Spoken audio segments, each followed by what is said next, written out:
Hello everybody, welcome back. Today as well we have got you another video. In this video I'll show you how you can simply log in or sign in to your Netflix account.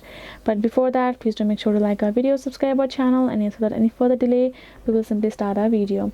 For the matter, the first thing would be simply for you to access your particular Netflix app on your mobile phone. Simply go ahead and search Netflix.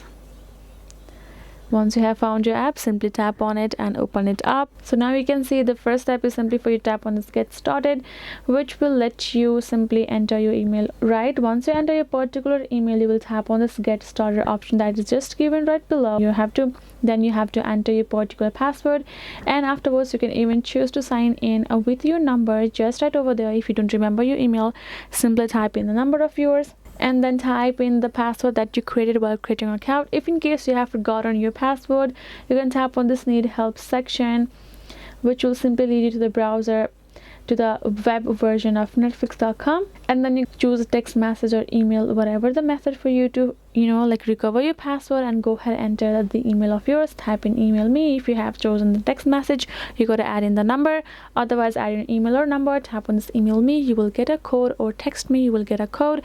Enter that, change your password, and you're done. That is the way you will be able to know your password. And then again go back to your Netflix app, tap on the sign in or simply get started again. Afterwards, enter your email, tap on get started, enter the password, tap on sign in, and you're good to go. That is the way you can do it. Hope this video was helpful to you all. Thank you so much for watching, and yes, I'll see you guys in our next video.